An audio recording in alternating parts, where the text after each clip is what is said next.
Assalamualaikum warahmatullahi wabarakatuh. Innal hamdalillah nahmaduhu wa nasta'inuhu wa nastaghfiruh wa na'udzu billahi min shururi anfusina wa min sayyiati a'malina. May yahdihillahu fala mudilla lahu wa may yudlil fala hadiya lahu. Asyhadu an la ilaha illallah wahdahu la syarika lahu wa asyhadu anna sayyidana Muhammadan abduhu wa rasuluhu la nabiyya ba'dah. Allahumma salli wa sallim wa barik ala sayyidina wa maulana Muhammadin wa ala alihi wa sahbihi ajma'in. Amma ba'du, rabbi shrah li sadri wa yassir li amri wahlul 'uqdatam min lisani yafqahu qawli. Allahumma fakihna wa fakih auladana fid dini wa 'allimna at-ta'wil. Yang kami muliakan segenap pengurus DKM Masjid An-Nas dan jamaah solat subuh, ibu dan bapa yang semua dimuliakan Allah Subhanahu wa taala. Pertama, kita memanjatkan pujian syukur dengan mengucapkan alhamdulillahi rabbil alamin. Di pagi ini kita bisa solat subuh berjamaah, zikir, dilanjutkan insyaallah dengan taklim, dan kita tutup nanti dengan solat syuruk atau 2 rakaat setelah terbit matahari. Dan mudah-mudahan ini kita dicatat mendapatkan pahala haji dan umrah. Amin ya Allah ya rabbal alamin. Kemudian yang kedua, mari kita luruskan niatan kita, yakni bertolabul ilmi karena Allah dan niat i'tikaf di Masjid An-Nas. Mudah-mudahan duduknya kita dicatat oleh Allah sebagai pahala untuk kita. Wala hadhihi niyatin wa kunatin salihah, kita niatkan untuk para pewakaf, para jamaah yang telah wafat, mudah-mudahan Allah berikan ampunan, rahmat dan lapang kubur. Juga kepada pengurus serta kita semuanya yang hadir beserta keluarga, Allah berikan kepada kita kesehatan. Yang sakit, yang sempit Allah berikan kelapangan, yang sulit Allah berikan kemudahan, yang punya hutang Allah bayarkan hutangnya, dan Allah berikan kepada kita selalu solusi terhadap masalah yang kita hadapi. Allah berikan rahmat kepada kita, Allah berkahi kehidupan kita dengan rezeki yang berkah, halal dan berlimpah. Al-Fatihah. A'udzu billahi minasy syaithanir rajim. Bismillahirrahmanirrahim. Alhamdulillahi rabbil alamin. Ar-Rahmanir Rahim. Maliki yaumiddin. Iyyaka na'budu wa iyyaka nasta'in. اهدنا الصراط المستقيم صراط الذين أنعمت عليهم غير المغضوب عليهم ولا الضالين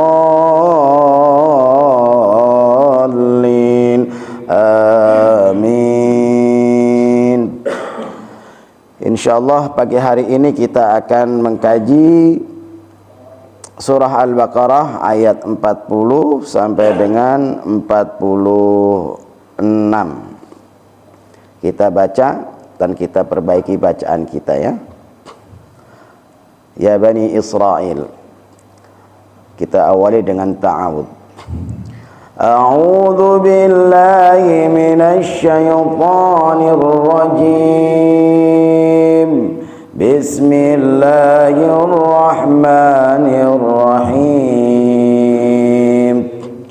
Ya Bani Israil, adhkuru ni'mati allati an'amtu alaikum wa awfu bi'ahdi. Kita ulang dari wa awfu.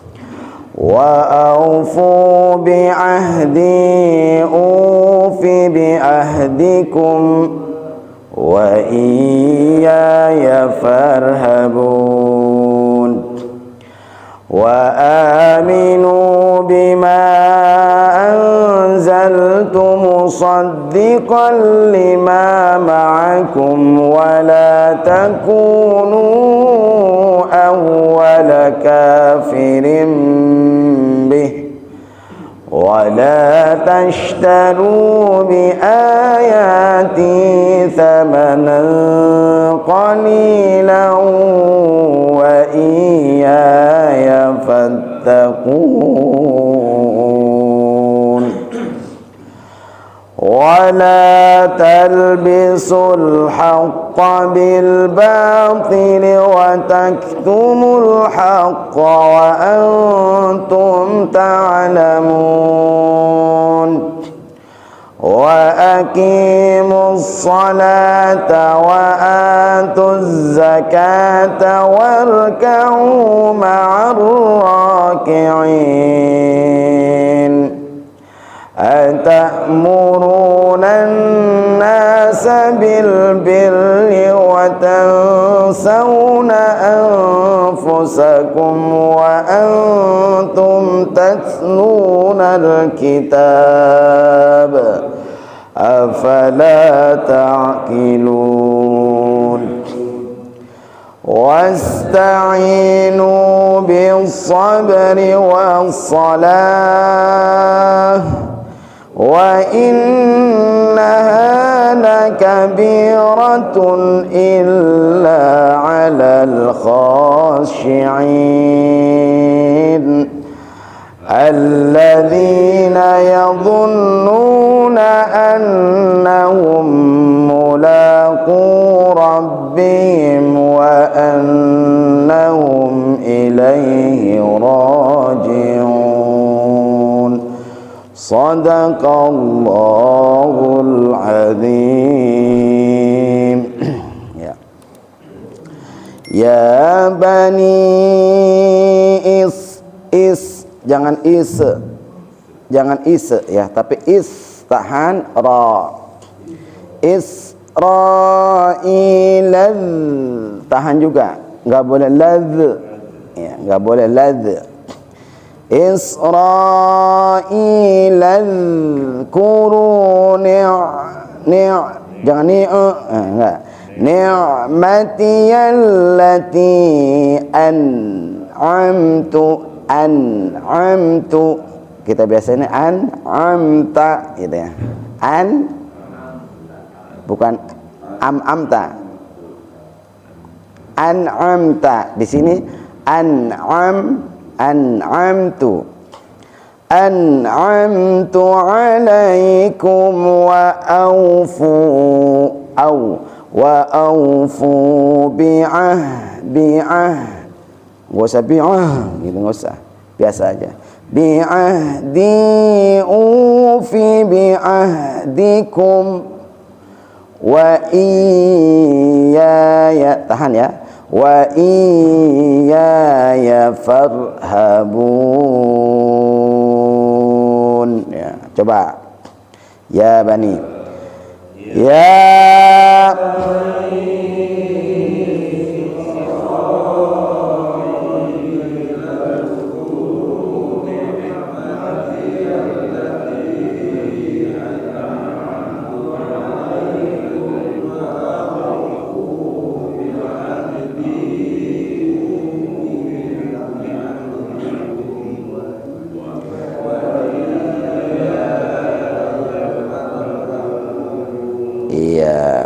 lanjut ya.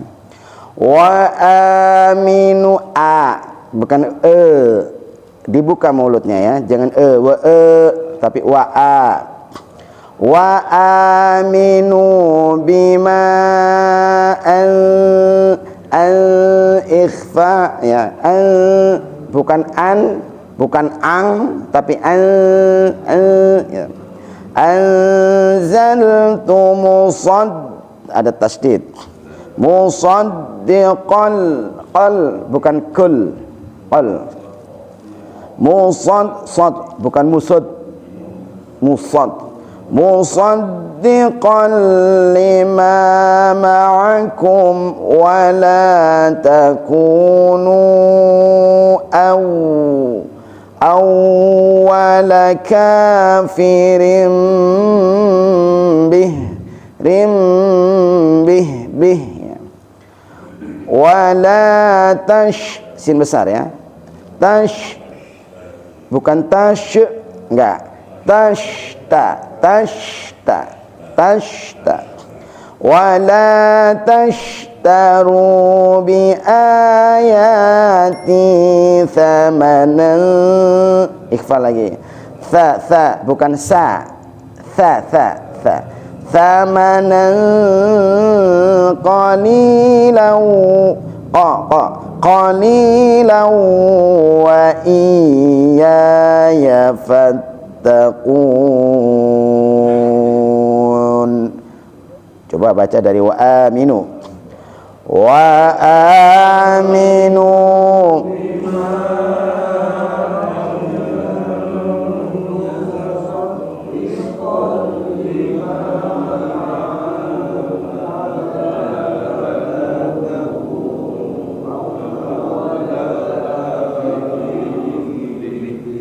ya. Wala tash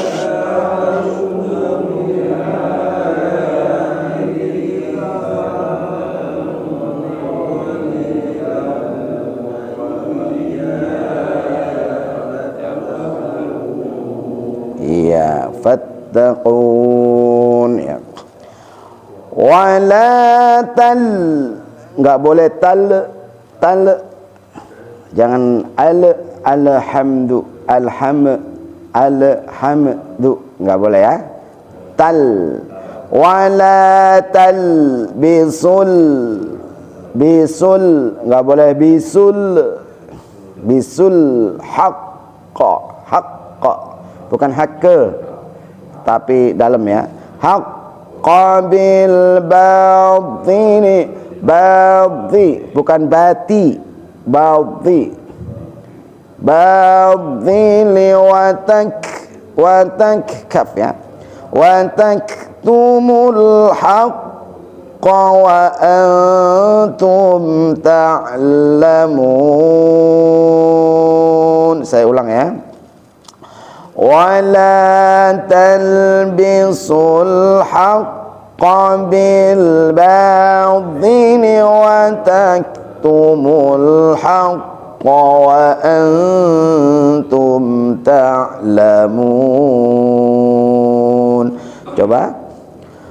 Wala talbisul haqqa bil badhili wataktumul haqqa wa antum ta'lamun.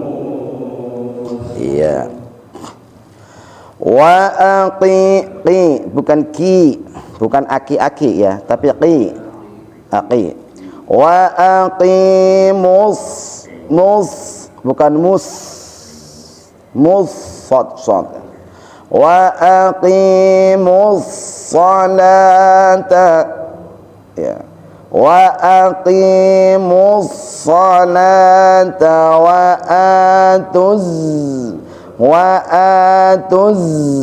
wa atuz zakata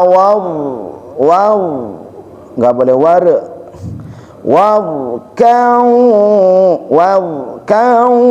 ma'ar raki'in. Warka'u ma'ar raki'in. Saya ulang. Wa aqimus salata wa atuz zakata warka'u ma'ar raki'in. Coba. Wa aqimus salata wa atuz zakata warka'u ma'ar raki'in. Iya. Atamuruna nasa, kenapa ada hamzah, bukan kalau alif ini hamzah.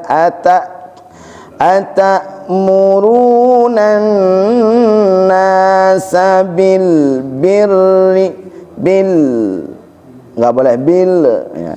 bil birri wa ikhfa wa tansawna ikhfa lagi anfusakum wa ikhfa lagi wa antum tatluna al-kitab. Ingat di sini ikhfanya banyak ya, dan mimnya wa anfusakum wa antum ya, idhar. Afala ta'qilun. Coba dibaca dari atamuruna nasa, atamuruna nasa bil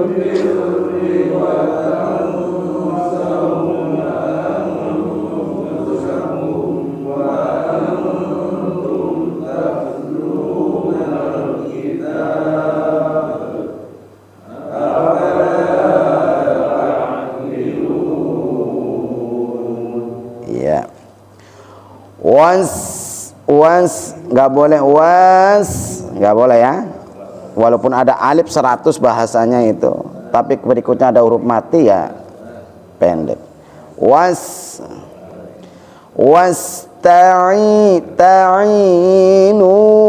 Ta'inu bis bukan bis sabri wassat ya, wassalah. Wasta'inu bis sabri wassalah lah ya. Wa innaha innun tasdid hunnah wa innaha lakabiratun illa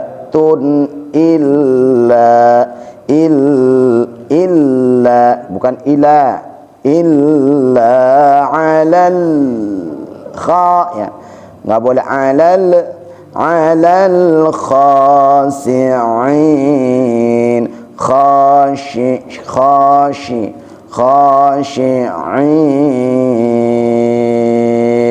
Saya ulang ya.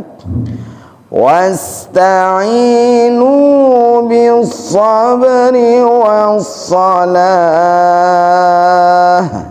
wa innaha lakabiratun illa 'alal khashi'in. Coba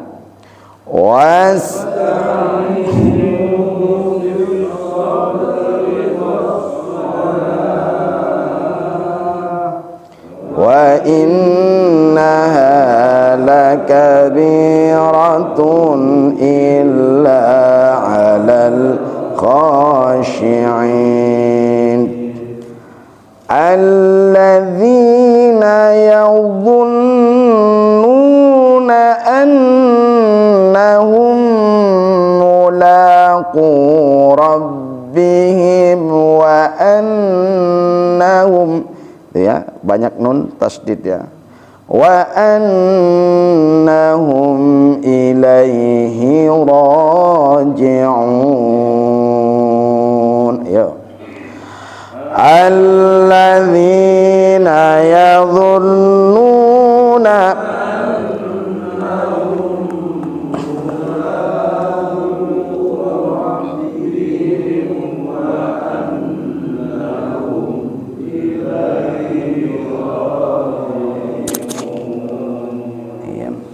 ya, kembali ke ayat 40. Ya Bani Israil ya.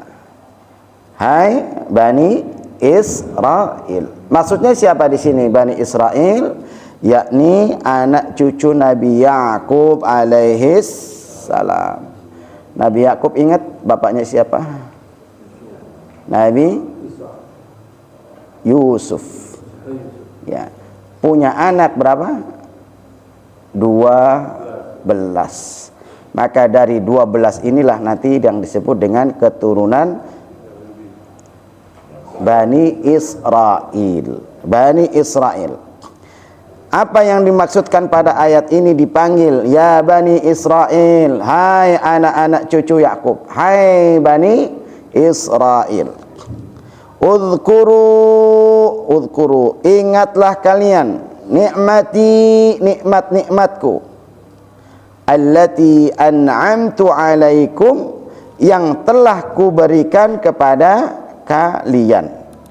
Maksudnya apa? Nikmat-nikmat Allah yang telah Allah berikan kepada mereka, yakni nikmat yang Allah berikan kepada siapa? Nenek moyang mereka. Coba kita lihat, di antara keturunan Nabi Yakub ada siapa aja?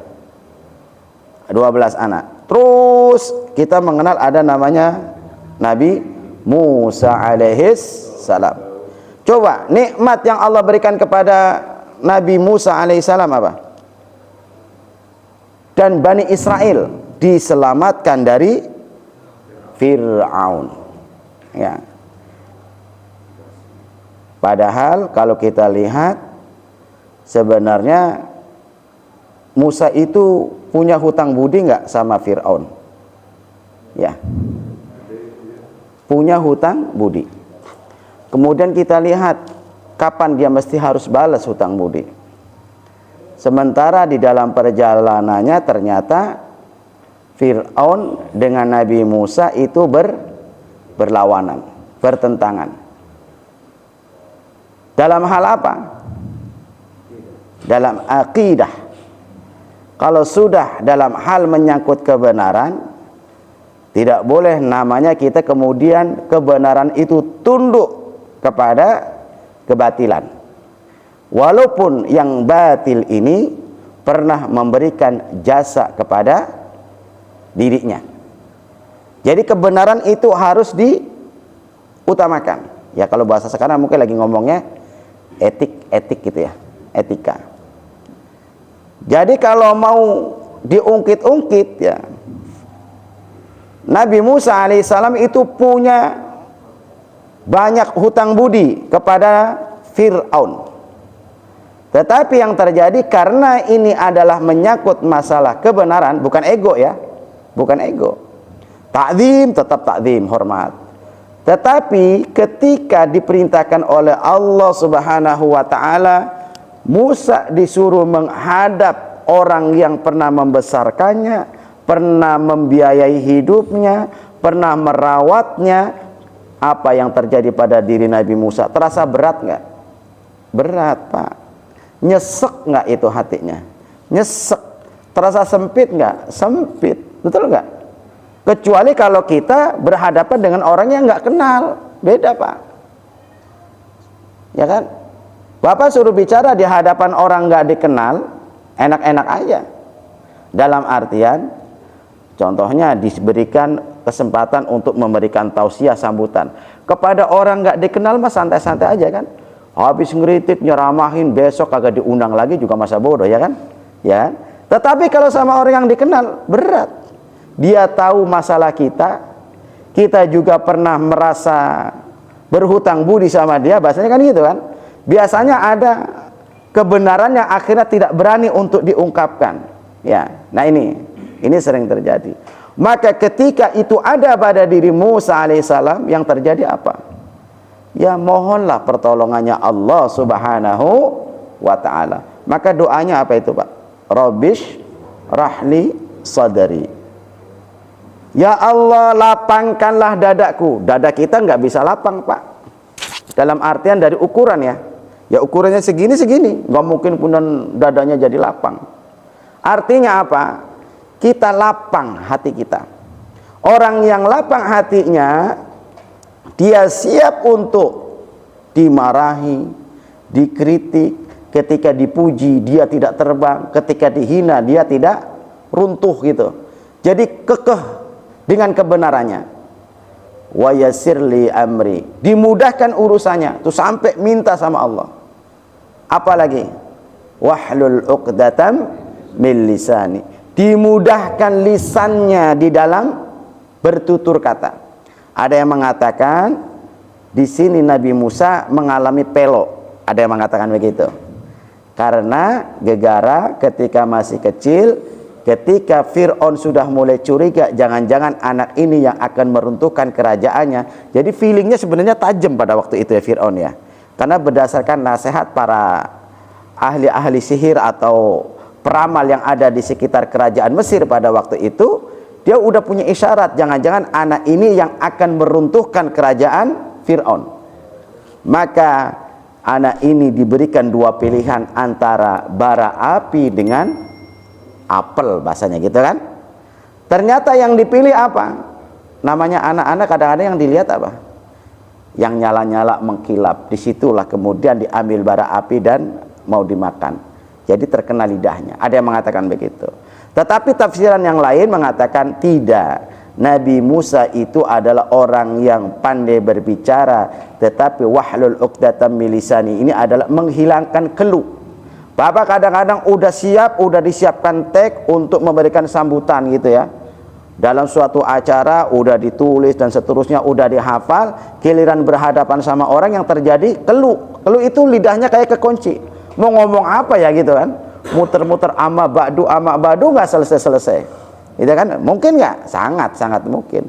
Karena faktor apa? Psikis, faktor psikologis, seterusnya bermain di situ. Ya, nah, maka kemudian wahlul 'uqdatam min lisani, ketika lisan mengucap, nggak asal ngucap doang. Kan ada orang tuh ngucap, ngomongnya tinggi, intelek gitu ya, tinggi banget. Tetapi orang nggak paham, ya kan? Nggak paham, cuma ngomong apa gitu ya, bahasanya tinggi, panjang lebar, tetapi giliran ditanya paham nggak? Apa sih? Nggak paham. Maka dilanjutkan dengan yafqahu qauli. Mereka memahami ucapan saya, gitulah. Ya, yang diminta. Mereka paham apa yang saya ucapkan. Artinya dengan bahasa mereka, ketika dengan orang awam, dengan bahasa orang awam, orang pendidikan bahasanya dengan orang pendidikan, berjamaah bahasanya dengan bahasa jamaah, bahasanya begitu ya. Pasar mungkin pakai bahasa pasar gitu. Jadi tergantung kondisi. Nah ini Pak, ini bagus juga. Jadi doa yang perlu kita selalu panjatkan itu Rabbi shrahli sadri wa yassirli amri wahlul 'uqdatam min lisani yafqahu qawli. Kalau permintaan Nabi Musa itu lanjut waziram min ahli Haruna akhi. Dia pengen mendapatkan asisten, yaitu Nabi Harun sebagai wazirnya, sebagai menterinya atau sebagai wakilnya ya, untuk membantu urusan dakwah. Nah, jadi nikmat-nikmat inilah yang Allah berikan kepada Bani Israel. Sampai dengan nikmat yang lainnya apa coba? Yang terasa yang sering disebut dalam Al-Quran, di antaranya nikmatnya itu adalah diselamatkan dari Fir'aun. Ketika dikejar-kejar, Nabi Musa gimana? Berhadapan dengan laut. Diapakan lautnya itu? Dibelah dengan petunjuk Allah, dipukul itu dengan tongkatnya, terbelah, bisa lewat. Nah, ini jadi mesti mensyukuri nikmat. Jadi diungkit. Kemudian apa? Setelah disebutkan bersyukurlah kepada nikmatnya Allah Subhanahu wa taala, wa aufu bi ahdi ufi bi ahdikum. Wa aufu dan penuhilah oleh kalian bi ahdi ufi bi ahdikum ya, penuhilah janji kalian kepadaku. Artinya apa? Mereka diperintahkan satu, ingat nikmat yang telah Allah berikan. Yang kedua, penuhilah janji yang pernah terucap, yang telah kalian janjikan dulu. Berupa apa dalam hal ini? Berupa janji akan beriman kepada nabi yang akan datang, gitu Pak ya. Berjanji beriman kepada nabi yang akan datang. Ufi bi ahdikum, kalau kamu penuhi janji kamu, niscaya aku penuhi pula janjiku kepada kalian. Itu janji sama Allah. Bani Israel, kalau kamu penuhi janji kamu. Dalam Alkitab, kitabnya Bani Israel apa? Kitab Nabi Musa. Taurat menjelaskan akan datang nabi berikutnya, yaitu Nabi Muhammad sallallahu alaihi wasallam. Kalau kamu mengimani Muhammad dan mengimani apa yang ada di dalam Taurat yang menjelaskan hal itu, maka akan aku penuhi Bani Israel dengan Allah berikan kepada mereka ketenangan, kedamaian, ketentraman dan punya negara, bahasanya gitu. Kan Bani Israel sampai sekarang nggak punya negara kan?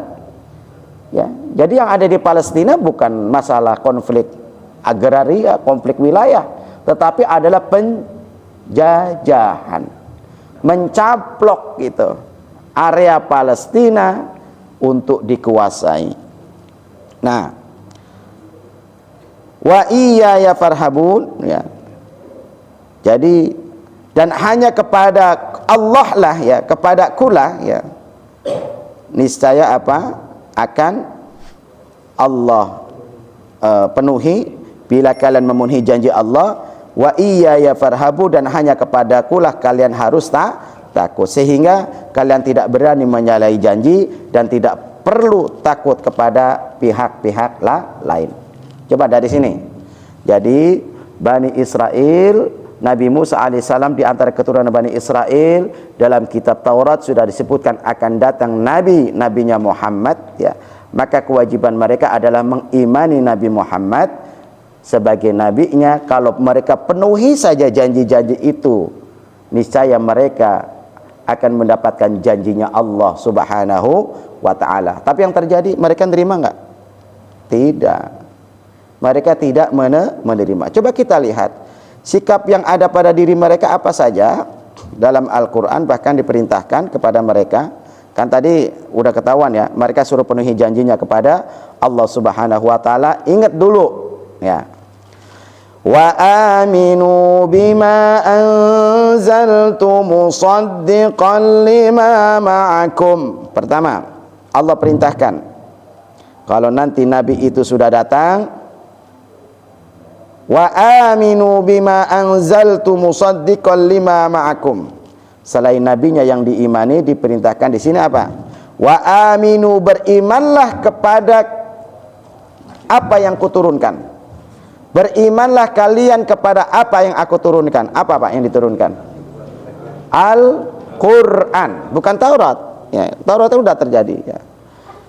Berimanlah kalian terhadap apa yang aku turunkan, yakni Al-Quran. Yang apa? Musaddiqan lima ma'akum, yang membenarkan apa yang ada beserta kalian. Beserta yang ada pada kalian itu apa? Mereka masih pegang Taurat, yaitu berupa kesamaan, Pak. Kesamaan dalam hal ketauhidan dengan Nabi Muhammad sallallahu alaihi wasallam. Jadi sama kitabnya dari Allah, mengajarkan ketauhidan ilahnya atau Tuhannya adalah Allah, tempat kita bergantung, lam yalid wa lam yulad, yang tidak beranak dan tidak diperanakkan. Dilanjutkan,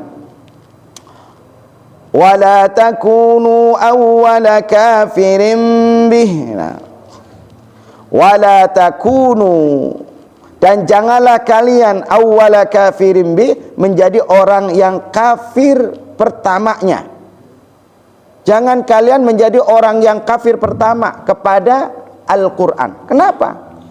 Karena di sini mereka tahu kitab Taurat yang menjelaskan tentang Nabi Muhammad sebagai nabinya. Al-Quran itu adalah kalamullah. Tapi kamu tahu, makanya kalau orang yang tahu jangan mengawal-awali malah menolak. Kan udah dapat kitabnya, udah dapat informasinya, gitu. Jangan karena kedengkian yang besar pada diri mereka menjadikan mereka akhirnya apa? Kafir. Maka di sini disebutkan wala takunu awwala kafirin bih. Janganlah kamu menjadi orang yang pertama kali ingkar kepada Allah, yakni dari golongan ahlul kitab, karena orang-orang yang di belakang itu hanya mengutip sikap dan tindakan kalian, sehingga dosa kekafiran mereka akan terpikul di atas pundak kalian. Nih, hati-hati. Jadi kadang-kadang kita tahu tapi nggak mau ngasih tahu, atau bahkan kita malah menolak orang yang pertama padahal tahu kebenaran. Dilanjutkan, diingatkan kepada siapa tadi? Bani Israel, wala tashtaru bi ayati thamanan qalila, dan janganlah kalian jual. Apa maksudnya kok ayat-ayat dijual? Artinya apa dijual? Orang jual nyari apa sih? Orang jualan nyari untung. Thamanan qalilan, ya, dengan harga yang sedikit harga yang murah. Artinya apa? Dunia itu murah itu loh. Dunia itu murah. Jangan menggadaikan kebenaran karena mencari dunia. Wala tashtaru bi ayati thamanan qalilan, membelokkan ayat-ayat yang ada di dalam kitab Taurat ya, hanya demi dunia, karena ketakutan, karena pengen mendapatkan kedudukan yang tinggi di antara mereka. Khawatir kalau datang Nabi Muhammad, status mereka, kehebatan mereka tersingkirkan. Itu yang ditakutkan oleh mereka. Itu kan berarti kedengkian. Wa iyaya fattakun, dan kepada Allah lah hendaklah kalian takut. Takut di sini apa, Pak? Takut di sini bertakwa. Kalau kita takut sama ular, maka kita jauhi, ya.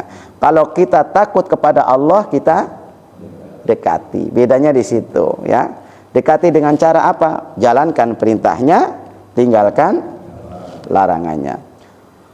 Wala talbisul haqqa bil batil, wala talbisu, dan janganlah kalian ya, campur. Apa yang dicampur? Al haqqa bil batil, dicampurkan barang yang hak ya.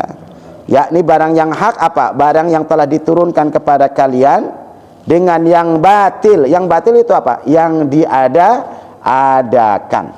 Jadi turun yang haknya sebenarnya seperti ini, tapi diada-adain, dicampur-campur, akhirnya bercampur, nggak jelas. Ini halal atau haram. Halal campur haram jadi halom, jadi pelok, ya, bukan haram jadi halom, gitu kan? Jadi kagak jelas. Ya. Hati-hati. Beda. Kalau kopi dicampur-campur, dicampurnya pas, komposisinya enak. Tetapi kalau batil dicampur sama yang hak, nggak bisa enak gitu. Hanya menguntungkan mereka ya. Keuntungan dunia yang harganya tadi murah. Kemudian wataktumul haqqa, dan janganlah kalian apa? Sembunyikan yang hak. Apa yang disembunyikan yang hak itu? Menyembunyikan tentang akan datang Muhammad. Dengan cara apa? Menyembunyikan ciri-ciri Nabi Muhammad gitu. Dari awal udah disembunyiin, nanti ciri-cirinya nggak dikasih tahu gitu. Jadi orang akhirnya blur, nggak jelas ciri-ciri Nabi yang akan datang itu seperti apa. Disembunyikan oleh mereka yang ahli kitab atau ulama-ulamanya. Wa antum ta'lamun, sementara kalian mengetahui bahwasanya itu ada hak atau adanya kebenaran pada diri Nabi Muhammad, akan ciri-cirinya. Sampai ciri-cirinya aja itu disembunyiin, apalagi bentuknya. Kan orang kalau belum tahu nanya kan ciri-cirinya kayak apa. Atau kalau nyari rumah orang yang kita nggak tahu, kita tanya apa? Ancer-ancernya gitu ya. Kira-kira sebelah mana gitu dah. Nah. Baik. Diperintahkan berikutnya adalah wa aqimus shalah, dan dirikanlah salat. Apalagi wa atuz zakah, bayarlah zakat.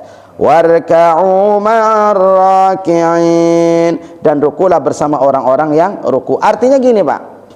Orang Yahudi, orang-orang Bani Israel yang sudah mengetahui akan kedatangan Nabi Muhammad, suruh beriman kepada Al-Quran Al-Karim, maka hendaklah kalau sudah mereka mengimani itu, solatnya nanti bukan misah, solatlah bersama Muhammad dan sahabatnya. Apa artinya? Menerima Islam.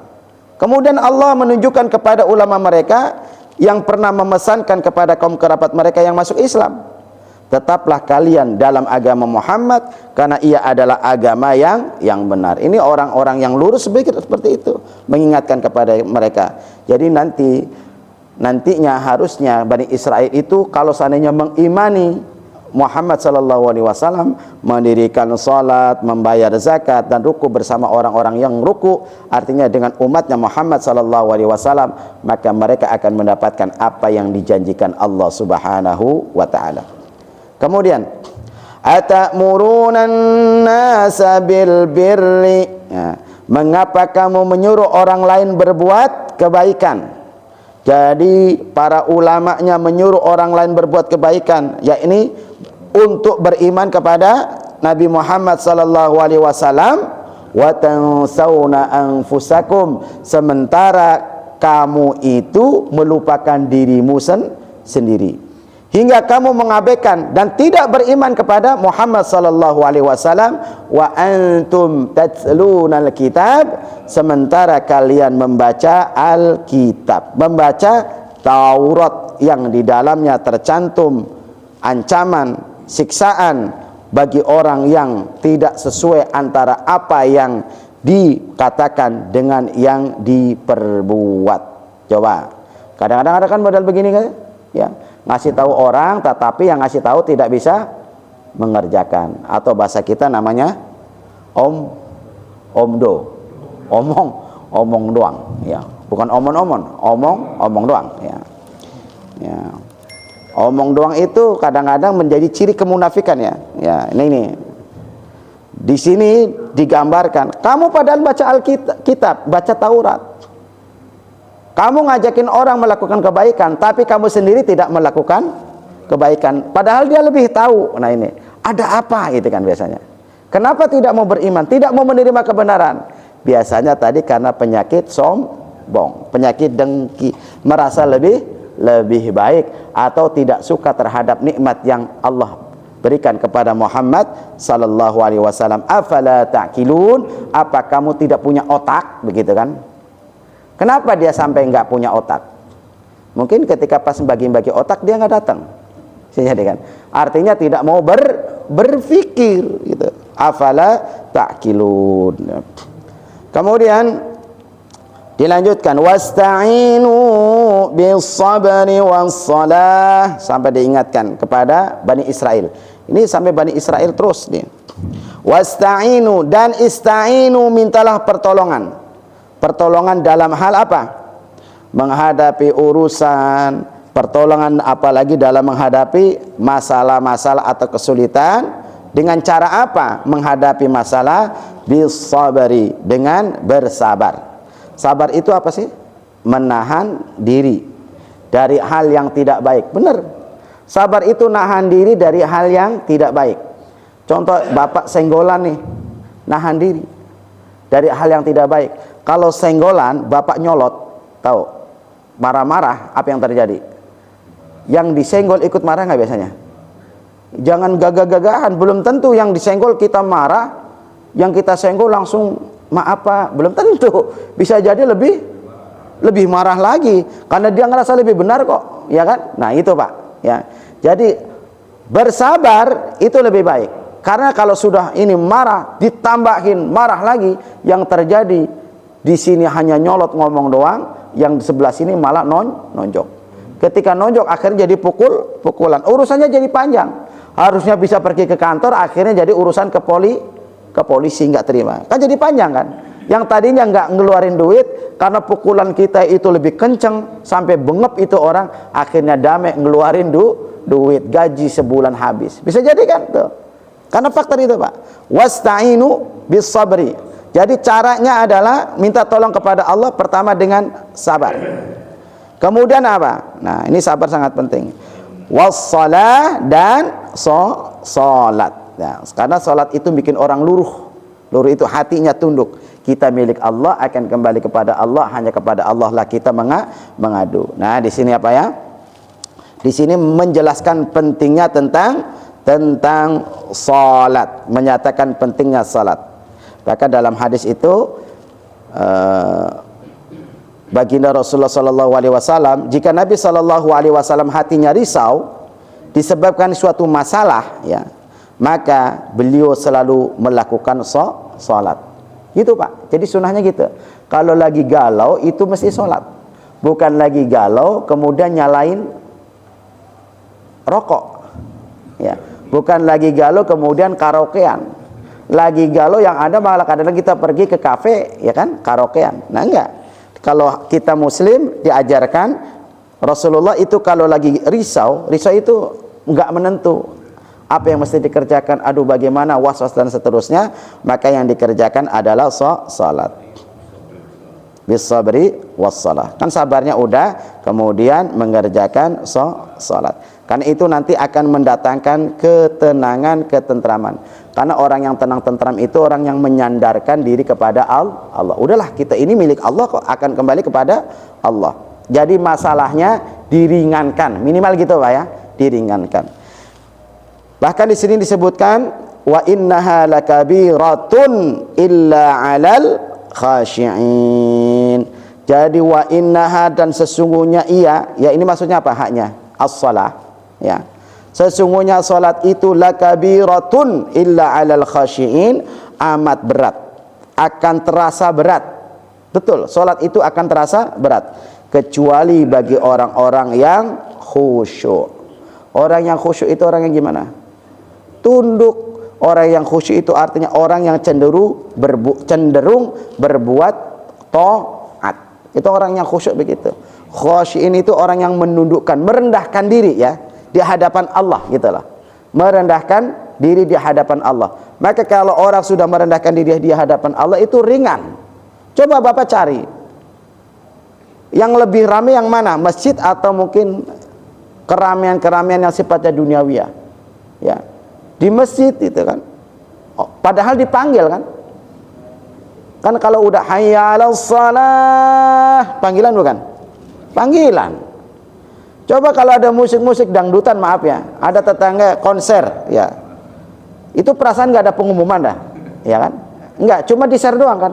Nanti di sini di Pamulang Square mau ada katakanlah konser, itu kadang-kadang yang muda-muda nyari-nyari kan, yuk kita ke sana yuk, padahal tidak diundang, cuma diinfokan doang. Kalau di masjid kan dipanggil kan, tetapi yang terjadi justru memang berat ya, untuk bisa mudah kita dalam melaksanakan salat. Maka Mu'adz bin Jabal itu mendapatkan nasihat dari Rasulullah, sebuah doa, Allahumma a'inni ala dzikrika wa syukrika wa husni ibadatik. Ini mesti kalau bisa diamalkan setelah kita zikiran itu, Allahumma a'inni ala dzikrika wa syukrika wa husni ibadatik. Allahumma ya Allah a'inni ala dzikrika, aku mohon pertolonganmu ya Allah. Jadi bahasanya minta pertolongannya Allah. Agar apa? Agar selalu ingat kepadamu ya Allah. Apalagi bersyukur kepadamu ya Allah. Apalagi bisa memperbaiki ibadah kepadamu ya Allah. Bahasa kita gitu ya. Jadi minta pertolongan kepada Allah agar bisa berzikir, bisa bersyukur, dan bisa beribadah dengan lebih baik. Nah, kemudian dijelaskan al-khasyi'in, orang-orang yang tunduk ini, yang taat ini adalah orang yang seperti apa? Alladzina yadhunnuna annahum mulaqu rabbihim. Yakni orang-orang yang yakin apa? Bahwa mereka akan menemui Tuhan mereka. Gitu keyakinannya. Kita bakalan mati ya kan? Jangan ngomongin siap mati, bukan itu. Tetapi kesadaran adalah kita bakalan mati ya. Kalau siap mati tapi nggak ada modal, ya itu mah gaya doang kan, ngomong di umum. Tapi giliran ada kematian, ada kesakitan, sudah mulai galau dan seterusnya gitu kan. Kesadaran bahwa kita akan menemui Tuhan kita, dan nanti nggak cuma ketemu doang ya, bahasanya nggak cuma mati, tetapi akan berbangkit, dimintai pertanggungjawaban, ditanya oleh Allah ya, wa annahum ilaihi rajiun ya. Jadi digambarkan, dan bahwa mereka nanti akan kembali kepada Allah di hari akhir nanti, dibalas apa yang pernah kita lakukan. Nanti semuanya akan kembali. Bukankah kita itu ada catatan ya? Kita ada malaikat-malaikatnya kan ya, yang sebelah kanan mencatat kebaikan, yang kiri mencatat keburukan. Itu catatan berapa lembar itu kita nggak tahu. Nanti catatan itu Pak diapain? Kalau kita serahinya apa? Prosesnya mati dulu. Ketika mati nanti buku catatannya itu, catatan-catatannya dilipat, digulung. Habis digulung, dikalungkan di leher kita. Wah, berapa berat tuh. Kalau yang umurnya panjang, jangan-jangan catatannya lebih banyak. Nah, tenang aja. Kita tahu kan sekarang aja ada namanya flash disk ya. Untuk merekam itu kan pakai flash disk kan? Tuh. Tergantung mau berapa giga gitu kan. Nah, itu bahasanya kayak gitu dah. Flash disk dikalungin. Nanti baru dinyalain di sana. Nanti itu kapan? Maka digambarkan di dalam surah Al-Isra ayat 13-14, wa kulla insanin alzamnahu ta'irahu fi unuqih, dan setiap manusia nanti akan kami kalungkan amal perbuatannya di lehernya. Kemudian nanti pada hari akhir nanti, wa nukhriju lahu yaumal qiyamah kitaban yalqahu mansyura. Nanti Pak, kalau sudah datang hari kiamat, hari berbangkit, nanti kitab itu didapatkannya dalam keadaan terbuka. Kalau sudah terbuka kita kelihatan kan? Nah, apa Allah sampaikan, Iqra kitabaka kafa binafsikal yauma 'alaika hasiba. Cukuplah dirimu pada hari ini menjadi penghisap atas dirimu sendiri. Dilihat pantasnya kita itu nanti di mana? Di surga atau di neraka. Maka itu baru lihat Pak, belum dihisap ya. Baru lihat catatannya sendiri. Nanti digambarkan di dalam Al-Kahfi ayat 49 itu, sampai mujrimin, orang pelaku maksiat udah ketakutan. Wah, buku apa ini? Ya wailatana ma li hadzal kitab la yughadiru saghiratan wala kabiratan illa ahsaha. Orang-orang mujrimin pelaku maksiat ini akan berteriak, celaka kami. Buku apa ini? Semuanya tercatat, yang besar dan yang kecil. Oh, bayangkan ya. Nah ini kita mudah-mudahan nanti catatannya catatan yang baik, baik. Agar yang buruk itu terhapus, jalannya adalah istighfar dan taubat. Apapun masalahnya, kalau sudah taubat, insya Allah akan diampuni Allah subhanahu wa ta'ala. Mari kita tutup dengan berdoa, memohon kepada Allah keberkahan, kemuliaan untuk diri. Al-Fatihah. A'udzu billahi minasyaitonir rajim. Bismillahirrahmanirrahim. Alhamdulillahi rabbil alamin arrahmanir rahim maliki yaumiddin. Iyyaka na'budu wa iyyaka nasta'in ihdinas siratal mustaqim siratal ladzina an'amta 'alaihim ghairil maghdubi 'alaihim waladdallin. Amin. A'udzu billahi minasyaitonir rajim. Bismillahirrahmanirrahim. Alhamdulillahi rabbil alamin hamdan syakirin hamdan naimin hamdan ni'amahu wa yukafi mazidah. Ya rabbana lakal hamdu wa lakal syukru kama yanbaghi li jalali wajhikal karim wa 'azimi sultanik. Allahumma salli wa sallim ala sayyidina Muhammadin wa ala ali sayyidina Muhammad. Ya Allah, ya Tuhan kami yang maha pengasih, yang maha penyayang, curahkan kasih sayang-Mu kepada kami ya Allah. Berikan ampunan kepada kami, ampunan kepada keluarga kami, sanak famili kami, orang tua kami, guru-guru kami. Kepada mereka yang telah wafat, ampuni mereka, rahmati kubur mereka, dan jadikan kuburnya menjadi taman dari taman surga, serta jauhkan mereka dari azab kubur, dan berikan mereka nikmat di alam kubur, dan masukkan kami dan mereka dalam surga-Mu ya Allah. Ya Allah, ya Tuhan kami, ampuni mereka dan ampuni kami ya Allah atas khilaf dan salah yang sengaja maupun yang tidak sengaja, yang besar ataupun yang kecil ya Allah. Dan berikan kepada kami kekuatan agar kami mampu mensyukuri nikmat-Mu ya Allah, agar lisan ini mampu selalu berzikir menyebut nama-Mu ya Allah, dan agar kami mampu memperbaiki ibadah kami ya Allah. Ya Allah, ya Tuhan kami, tunjukkan kepada kami jalan yang lurus, jalan yang penuh nikmat dan rahmat. Jauhkan kami dari jalannya orang-orang yang Engkau laknat, jauhkan kami dari jalannya orang-orang yang tersesat. Ya Allah, ya Tuhan kami, berkahilah Masjid An-Nas ini ya Allah, berkahilah pengurus dan jamaahnya ya Allah, berkahilah para donaturnya ya Allah dengan keberkahan yang banyak. Jika di antara kami dan mereka ada yang sakit, sembuhkan ya Allah. Jika ada yang sulit, mudahkan ya Allah. Jika ada yang sempit, lapangkan ya Allah. Yang punya hutang, bayarkan ya Allah. Yang punya hajat, kabulkan ya Allah. Yang berkeluarga, jadikan keluarganya sakinah, mawadah, warahmah. Yang berketurunan, jadikan keturunannya saleh dan salihah. Yang sedang bekerja, Engkau berikan keselamatan. Yang belajar, Engkau berikan ilmu yang bermanfaat. Dan Engkau berikan keberkahan kepada segenap aktivitas kami ya Allah. Dan Engkau berikan kepada negara ini ya Allah pemimpin yang amanah, pemimpin yang saleh, pemimpin yang takut kepadamu ya Allah, pemimpin yang mencintai kami ya Allah, sehingga kami pun mencintai mereka ya Allah. Rabbana atina min ladunka rahmatan wa hayyi' lana min amrina rasyada. Rabbana hab lana min azwajina wa dhurriyyatina qurrata a'yuni waj'alna lil muttaqina imama. Rabbana atina fid dunya hasanatan wa fil akhirati hasanatan wa qina adzabannar. Wa sallallahu ala sayyidina Muhammadin wa ala alihi wa sahbihi ajma'in walhamdulillahi rabbil alamin. muslimin. Terima kasih. Subhanakallahumma bihamdika asyhadu an la ilaha illa anta astaghfiruka wa atubu ilaik. Wassalamualaikum warahmatullahi wabarakatuh.